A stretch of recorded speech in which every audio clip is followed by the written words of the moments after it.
Boss, I got those comics you asked for. Oh, thank you. I was wondering what. I asked for Flashpoint. What the Frag. is this? This is Flashpoint. You know, that story where Barry Allen prevents the Kennedy assassination? You Well, that's certainly one way to get my attention. Were any of you guys going to tell me there was an entirely unrelated Flash story also called Flashpoint that involves Barry Allen changing the course of history by saving someone meant to die? Or was I just supposed to find that out on my own while doing research for a completely unrelated video? Once I recovered from the whiplash that is this story's premise, my next shock was finding out just how obscure this thing really is. In my attempt to get a hold of it, I had to resort to getting a hold of the Justice League Elseworlds omnibus, Volume 3 to be precise. Since the floppies are going for much more than I'd like to pay for this comic, to put it bluntly. So, did this comic deserve to be forgotten by fans in DC themselves? Let's find out as we take a deep dive into Flashpoint.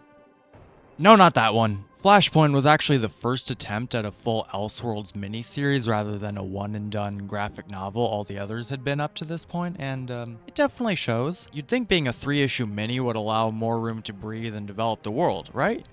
Not quite, but we'll get to that in a bit. This comic is written by Pat McGreal, who's mainly known for writing plenty of Disney comics, and the Eisner-nominated Vertigo series Chiaroscuro, among other works, who sadly passed away in 2021. And the art is done by Norm Brayfogle, who's done a lot of work for DC and a few other companies, but I mainly know him for being one of my favorite Batman artists. If you've read Nightfall, you would definitely recognize some of his work. Mr. Brayfogle also sadly passed away in 2018 due to heart failure, but instead of dwelling on what we lost, let's focus on what they left behind. Full spoilers ahead from here on out. So this comic starts with a fairly simple divergence. Instead of the floating timescale the main universe operates on, here Barry actually gains his powers in 1956, the year of his first appearance, and ages in real time, and does what I can only describe as the Watchmen thing of working with the government and involving himself in real-world events, such as ensuring the Bay of Pigs invasion is a success,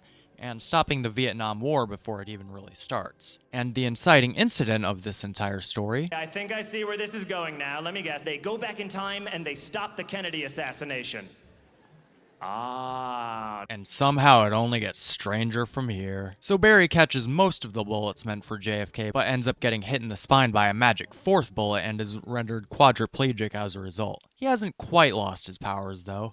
Despite being paralyzed, his mind hasn't slowed down whatsoever and he's able to build up quite the tech empire, working side by side with his best friend Vandal Savage and his tech company. Yeah, that's a tad strange, but we'll get into it later. In the future present day of 1999. For those of you unaware, since Vandal Savage isn't super well known outside of comics, he's essentially a caveman who is bestowed with a genius level intellect and immortality, which seems to have carried over to this universe as well. Barry, along with his wife Iris, have organized a mining expedition on Mars to uncover an odd artifact that causes lead archaeologist Wally West to be struck by lightning, and they gotta get out of there ASAP. So Wally can get help since he's now vibrating at super speed and his metabolism is off the charts. Yeah, we can see where this is going. Savage promises Wally will be in safe hands as the artifact is stolen from Barry's space station by crew member James Jesse, aka the Trickster in the main DCU, and Wally is carted off with expert cryogenicist Leonard Snart, aka Captain Cold, robber of ATMs. I think the implication here is that either the rogues reformed early on, as Barry does mention Jesse having a criminal past, or they just never became supervillains to begin with and use their skills for more productive pursuits. That is until Jesse tries to sell the artifact instead of pawning it off to Savage because he's the big bad of this story. Because of this, he has Jesse killed for his troubles. So anyway, Wally dies and they have his funeral, while we find out that Savage had Wally cloned.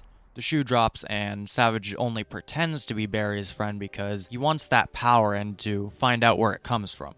The force of that speed, if you will. I'm gonna rip the band-aid off now. This story pretty much hinges on the Speed Force as a sort of otherworldly realm no one quite understands. Oh yeah, and Cold is kept up to date on his primal desires.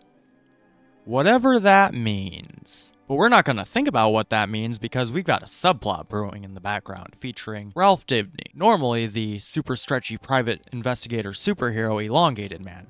Here only an averagely stretchy private investigator who uses less than ethical methods to get leads, we'll say. He's contacted by Martian Manhunter regarding Savage's shady, top-secret shenanigans, and oh my god, Jean, what the Frag. are you wearing? Manhunter never wears all that much to begin with, but somehow this feels more naked than his usual attire. I think it's the lack of a cape, belt, or boot. So he's even got his Martian dogs out for the world to see. I think the strangest part about this whole outfit is that his trunks just fade into his body. Like, since he doesn't have his belt, the trunks have to go somewhere. But this just looks awful. Even Barry's confused by it and comments on it at least twice, one of which was in a dream he had, which is another odd but important plot point in this story. Ever since being paralyzed, the only times Barry is actually happy is his dreams. Dreams where he's still the Flash and never took that bullet to the neck. And we see references to the main DCU like the Cosmic Treadmill, Gorilla City, and most confusingly, teaming up with the Justice League. At a glance, I could buy that he's just dreaming of being on a team of other superhero people, since we're led to believe he's really the only one of his kind when he did have his powers. But what makes it a head scratcher is that Martian Manhunter is one of the heroes present in his dreams. How Barry knows about Jean in any capacity is never elaborated upon. But I need to bring it up now for when we get to the ending, because it's one strange rabbit hole. So anyway, back to the plot. The only successful Wally clone escapes, having some vestiges of the original Wally's memories and thinks he's the Flash? I'm not sure why, since Wally was never the Flash or even a superhero in this timeline up to this point. But anyway, his brain is pretty thoroughly fried and he goes on a destructive tear through the city thinking he's a superhero, until Barry manages to lure him into a teleporter, taking them both to Barry's private spaceship. Yeah, he has one of those because it's the future. He calls it his Sanctum Sanctorum, which I thought was just a Doctor Strange reference, until I found out that Sanctum Sanctorum is, in fact, a Jewish term, basically being one's special private place.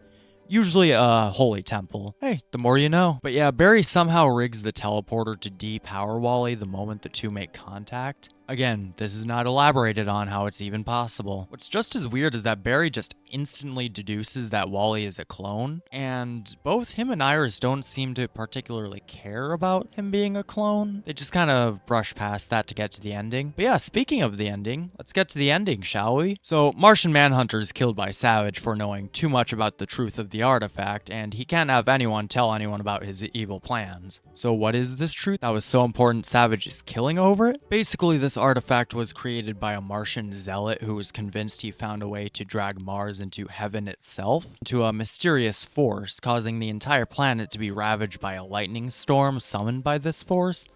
A force of speed, if you will, leaving Mars uninhabitable, and Jean is the only survivor. And this event is afterward referred to as the Flashpoint, giving the title of this comic an actual meaning beyond just sounding cool. So Vandal wants to do the same to Earth because he too is convinced that this is the only real way to get into heaven. For a minute there, I thought that Vandal Savage was this Martian fanatic, since they both have the same oddly specific insane belief, but that's never actually stated in the comic itself, so it's most likely just a really wild coincidence. So how does he dispose of Jean, you may ask?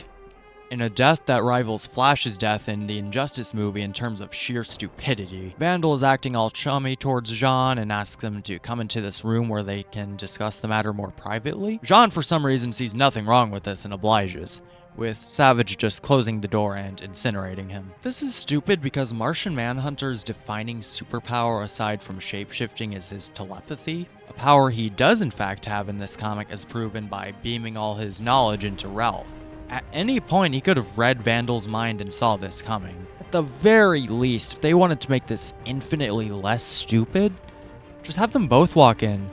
Vandal walks a little further, and then they're both separated by a glass wall. That way it isn't nearly as obvious as a trap. It's still dumb, but far less dumb than this. But anyway, let's move on to the climax. Barry, Iris, and Ralph make their way to Vandal's company, where he's gone full Looney Tunes and spouting off utter insanity about the artifact resurrecting everyone who's ever died and never actually lived in this timeline. That motive is borderline incoherent, but Vandal is completely insane here, so I'm not exactly expecting a rational explanation for why he's doing this. But yeah, he activates the artifact to cause the Flashpoint to happen on Earth, and that's when the other shoe drops. Remember that trap Barry lured Wally into? Well, it turns out that transferred Wally's powers back into Barry, causing him to regain his super speed and walk again? apparently curing that crippling bullet wound? Wait, how does that even work? He still had super speed, which is why his brain could still go 1,000 miles a minute. What? Oh, and all the while, Vandal reveals he was the one who created the special bullet to cripple Barry, specifically because he needed to slow Barry down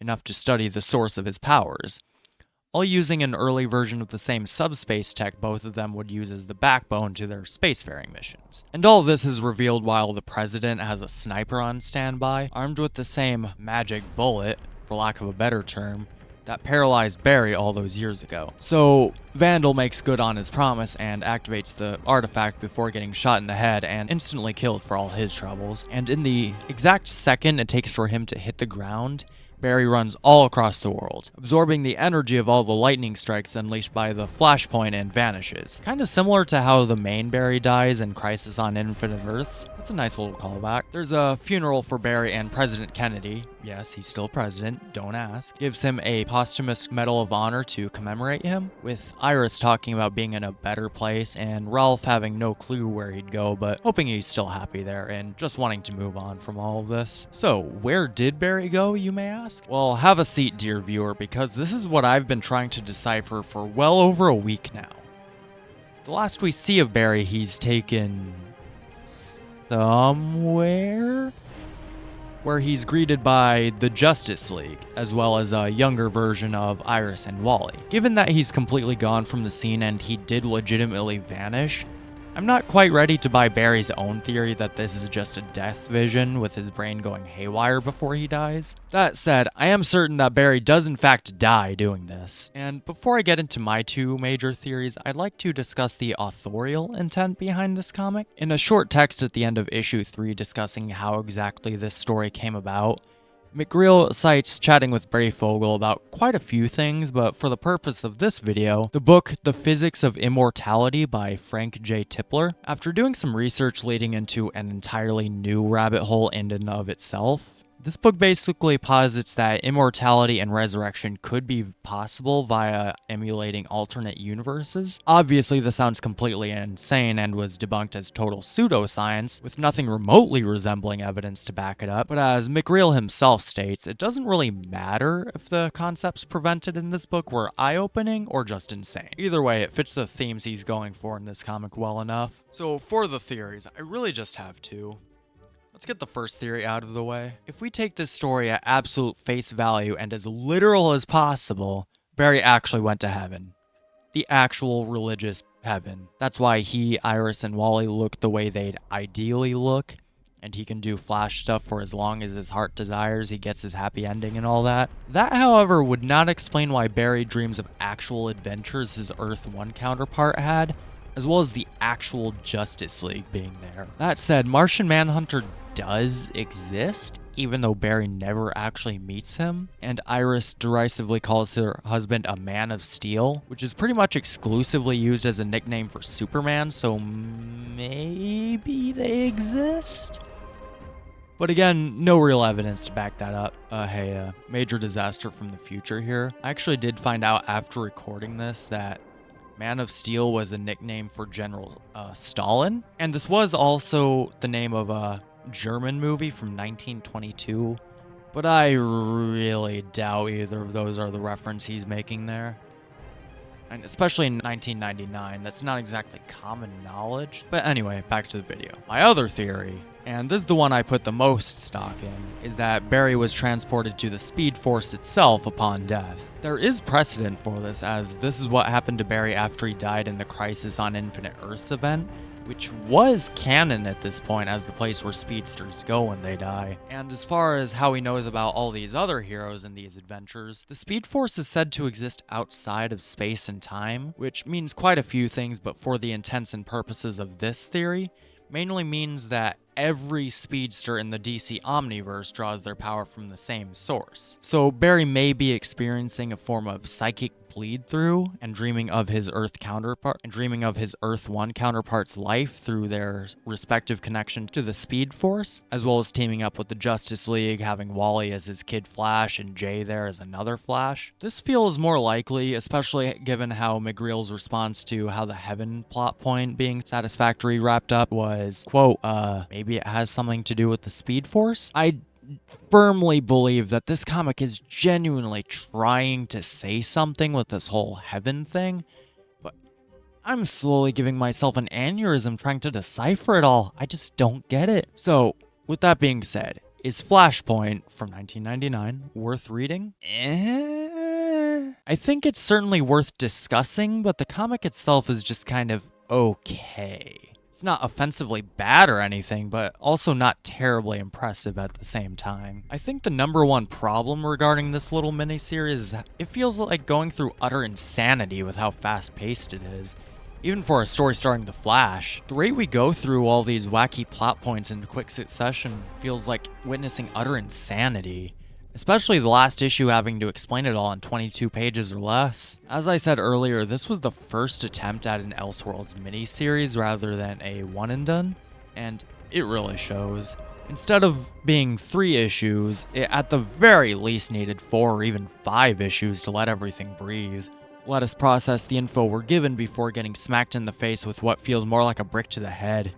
It would have been nice to see Barry and Iris really react to their surrogate son being cloned by their so-called friend for nefarious purposes, or for Vandal Savage to elaborate on his primal desires some more, but there's no time for any substantial character development. Everyone in this is just going through the motions. If you couldn't get more than 3 issues, then just trim the fat. You could have cut Jean out entirely and just have Ralph do all the investigating, or just fake Wally's death rather than resorting to killing the original and making it clones, something like that. I don't want to be too harsh on this comic though. McGreal openly admitted this was a very rushed production, and he only had a few weeks to get something out. And even he had no idea where the story was going until he finished it. I think if he had the benefit of a second or even a third draft, that would have solved a lot of problems. But hey, if nothing else, there's one thing this Flashpoint has over its more popular title twin.